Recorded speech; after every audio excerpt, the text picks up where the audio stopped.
BioWare, please. Mass Effect 4 or something, man. Holy shit. I'm pretty sure a good portion of you are thinking the same thing and just hoping that shit will be coming in the next 2 years. Shit, even the YouTube auditor is sitting back with his bottle of lube just waiting to fuck himself for the official announcement that shit is coming. And yes, I'm well aware of the leak that came out a few weeks ago. It's actually from a credible source, and it's the same person who linked the information about Dragon Age Inquisition, so it has some probable, accurate information. However, officially, we don't know much from BioWare. All we really know is the game is entitled Mass Effect 4. It won't have Commander Shepard, and it is far removed from his storyline and that Mako Mobile will be making a return or whatever the fuck it is. But anyways, what the fuck does all of this have to do with House of Wolves from Destiny? You'll see shortly, because I wanted to give my thoughts and impressions on this DLC. Not an expansion pack, but DLC. Now, before I begin, I know the first question people are going to ask, is it worth it? For me, no DLC is worth $20, regardless of the content, and it doesn't really matter what the game is, because when you look at all of this from a value standpoint, if a game costs $60 and the DLC is $20, that means it's valued at 1/3 of the game. So for that, the DLC should come with 1/3 of the content of the original game, and personally, I don't think that should even be an option. Because think about this for a second. For 1/3 of a game, the question becomes either why wasn't this part of the original game if it's that much content, or why wasn't a new game created based off of that 1/3 content and filled in with additional parts to make a full product? So the price for $20 for DLC or $35 for the Season Pass, cutting the price to $17.50 if you do it in half, would always be too high for any game. Not just Destiny, Mass Effect, Call of Duty, Skyrim, child. It's totally not worth it. However, I must say that the House of Wolves is a good improvement for Bungie, and they certainly delivered on a pretty decent product here. It's not perfect, it has flaws, which I'm going to discuss, but a number of the mistakes they made in the game and the Dark Below DLC are addressed here, while some of the most glaring issues will always remain unfixed. But overall, this is pretty good content. I will give Bungie credit for learning from their mistakes as they said they would, and listening to players on what we're looking for. Although, I need some fucking vault space. Seriously, motherfucker, I am out of vault space. I need something. Give me anything. 10 more fucking slots. Actually, the best thing to do is give the characters a 4x4 grid. That way we can hold 17 fucking items instead of the 10 items we're stuck with. Ah, man, I ain't gonna get into that shit. Bungie, vault space, motherfucker. But anyway, in the end of the day, this DLC all but reminds me of Mass Effect 3. Almost everything in this pack is either influenced or outright ripped off of Mass Effect 3. And to be honest, that's not a bad thing. Why? Because Mass Effect 3 was fucking great, and this game needs all the help it can get. Now, let's look at all those points to show why they're similar, and start with the Prison of Elders. It's horde mode. Waves of enemies. The lower levels are, of course, much easier than the higher levels, and the higher you go, the more challenging shit becomes. Each round has a modifier. In all honesty, that's what determines the difficulty of this motherfucker. Then on top of that, we have objective waves where we need to actually do something. Of course, our objective was to dismantle mines all across the fucking map. So that means we had to sit under a mine and wait till that shit downloaded. Meanwhile, we had wizards and knights firing at us with increased damage. That shit was a total fucking bitch to complete. Meanwhile, if you get lucky with something like primary weapons do more damage and shooting a target or shooting mines or whatever the fuck, then that shit is so much easier. It's a crapshoot what you get, and it all depends on the RNG nature of the game. To me, as frustrating as some of those combinations can be, it does provide more variety than a raid. With Vault of Glass and Crota, you know what you're getting into each and every time, and nothing changes. I still think the Vault of Glass is better than the Prison of Elders because it's a puzzle. I still like the teamwork you need in the Vault of Glass, and separating out of roles a little bit better than the Prison of Elders, but with the Prison of Elders, each experience is going to be different. Vault of Glass is always going to be the same each and every time, each and every week. So the Prison of Elders does have its advantages over the raid. And Urok's the flaming cunt. It's harder than Crota anyways. Oh man, anybody that took that motherfucker on knows exactly what I'm talking about. However, because this is only 3 players, it will always feel like a glorified strike mission. It never feels like anything more than a difficult strike with a few more items to piss you off. When it came to Mass Effect 3, their horde mode was more in line with raids. Although maps could be different, the enemy type could be different if you choose random, whatever the fuck, the experience was almost always the same pending the wave objectives. I know what was going to happen between waves 1 and 10 against the Geth on Firebase Wide, or Platinum levels against the Reapers in London. It wasn't a crapshoot the way this is, but at the same time, it follows the path that Mass Effect 3 laid with different enemies in an area, and I like that. So overall, the Prison of Elders is a good addition.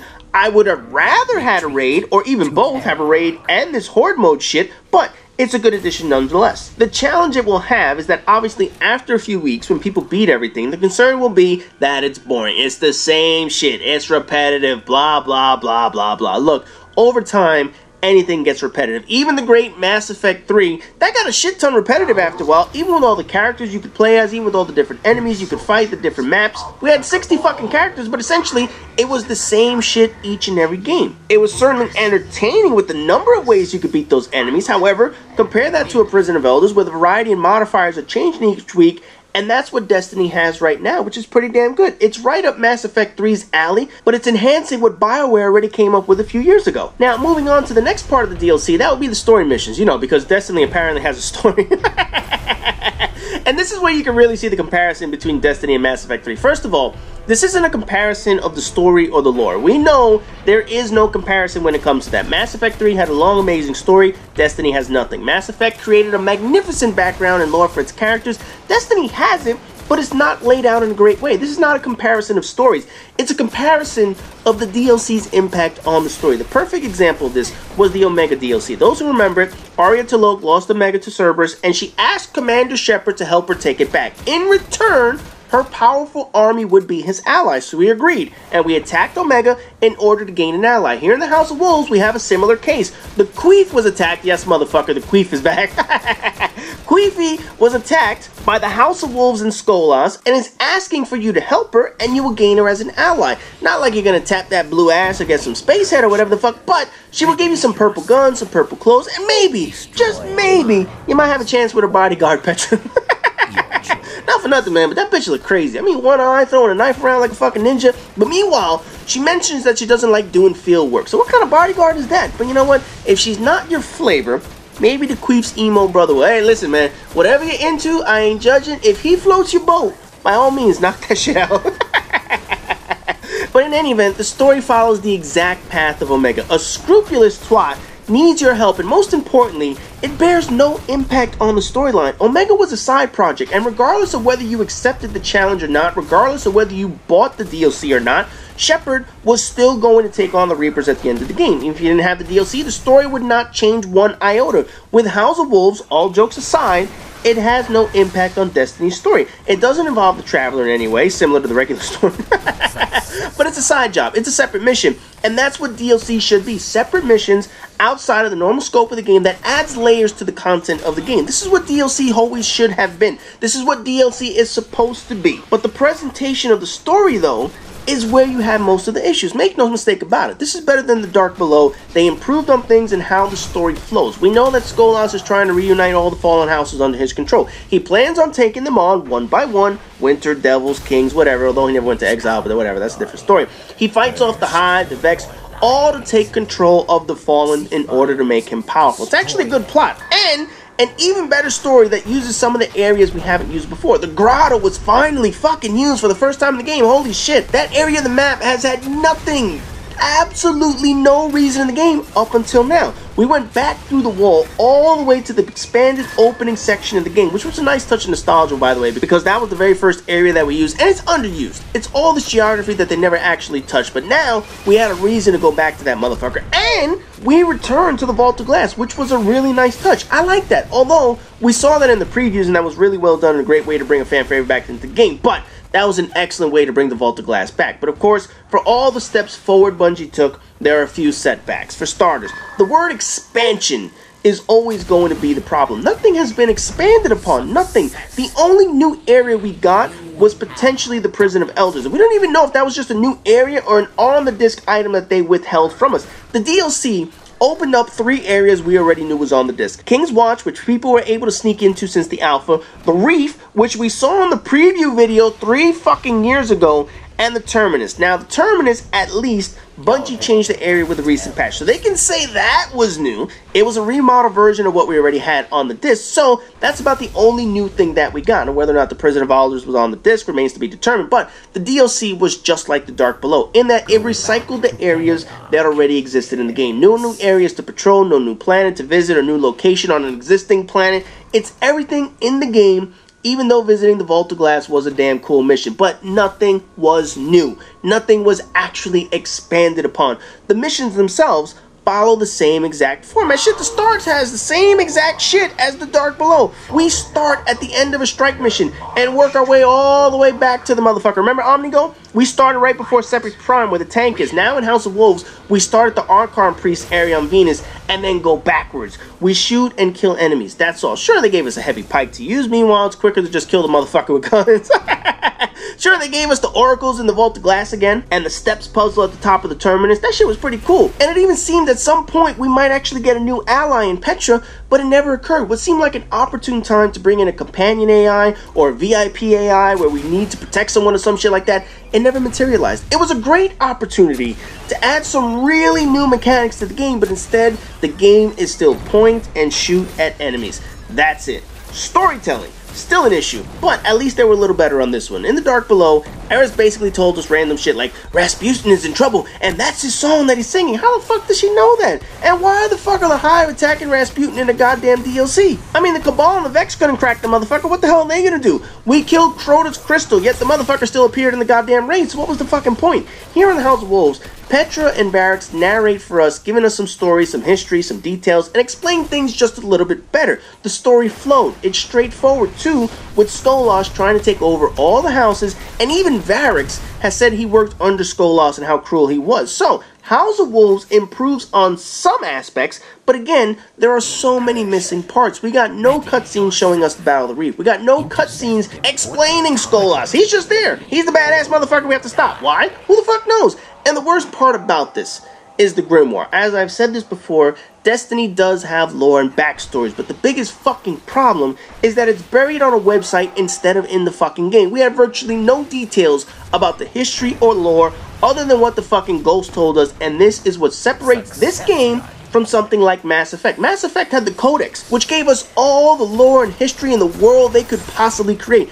It told us of the battles and human interactions with other aliens, discoveries, projects that happened before. We knew the Krogan fought off the Arachni and the sterilization towards extinction afterwards. You could talk to NPC characters in the Citadel or on planets to get details of events in history, and it's pretty extensive that you can get all of this info in the fucking game, which is the biggest problem for Destiny when it comes to their story.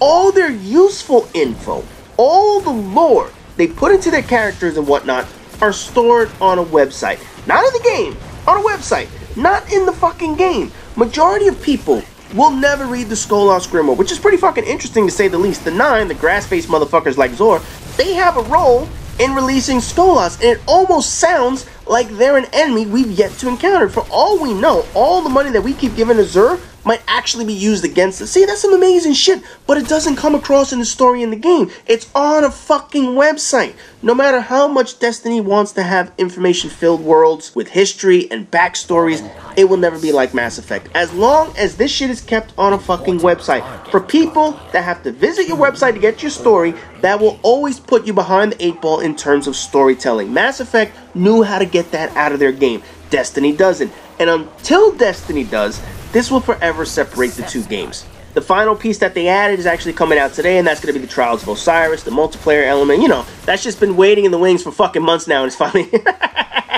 Oh, motherfucker. You know, I'm going to play it. I'm going to play it with guys that I know are much better than me at this game, and hope to fuck they can carry me to some wins, because ultimately, I hate search and destroy, and I'm not very good in the Crucible. So, I'm hoping to get some kind of rewards out of this motherfucker, but it really depends on the teams that I get to party up with, because they're going to have to carry my dumb ass all the way through that motherfucker. Now, one final thing that I just have to mention is, obviously, the way the weapons and the armor can now upgrade. Before, when we had the Dark Below, you had to basically reset everything all the way back to the beginning and rank them all up again. It was the most stupid fucking thing you could possibly imagine. The game basically punished the most dedicated players. The more time you put into the game, the more you got fucked over by having your shit reset. So this time around, they basically said the more people play, the easier it's going to be to rank up all your shit. And to be honest, this was the way it should have been done in the first place. So now, they finally got the rank up system right with the etheric light or whatever the fuck that shit is that allows you to go from your weapons from 331 damage to 365 and your armor all the way up and shit like that. That's how it should have been in the beginning.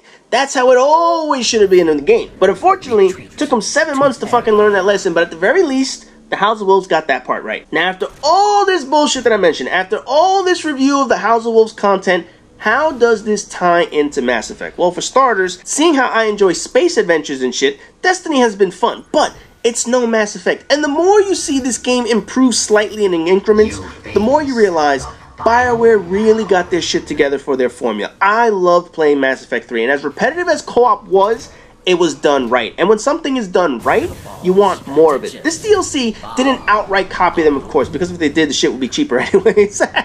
Remember that. Mass Effect 3 always had free online content for co-op. That was the best fucking price you could ever have. Free content. But anyway, it took a lot of inspiration from what BioWare did, and they added it to Destiny. So you have to admit that even though Bungie might not have their own ideas, they stole from a very good game that knew exactly what the fuck they were doing, and from a company that has learned over the years on how they're supposed to do their DLC. So here's to hoping that during the E3 conference coming up in just a few weeks, BioWare will show us what the next Mass Effect game will look like. We already know that the next expansion pack is being announced for Destiny at E3. They're going to talk about the Taken King or Forgotten King, whatever the fuck that shit is. You know, there's been that leak, whatever the fuck it is, but in any event, that's all going to be on display during Bungie's conference. So one can only hope, especially as a Mass Effect fan, that we get some sneak peek at the next game they create, Mass Effect 4, whatever the fuck they want to call that shit. You know, the more Destiny rolls out, the more Mass Effect I want. The more that you see Destiny is copying Mass Effect, the more you realize I don't want the copy, I don't want the substitute, I want the real deal. I want the meat and potatoes, I want the next Mass Effect game. As for House of Wolves, I said it from the start, but it's not worth the $20 price tag. That's because no DLC is worth that, bottom line. But it's better than The Dark Below. It improved on some of the complaints people have made about Destiny. And overall, it's decent content for DLC. It's damn sure not an expansion pack, but as a DLC pack, this finally shows that Destiny could be headed in the right direction. So to those of you wondering whether or not you should buy it, whether or not you should get it now, wait, whatever the hell it is, here's my advice. Wait for Mass Effect 4. Anyways, that does it for my review on the House of Wolves. As you guys can see, I am waiting for Mass Effect 4 and this motherfucker. So as always, rate, comment, subscribe, and all that good shit. And I'll see you guys in the next video.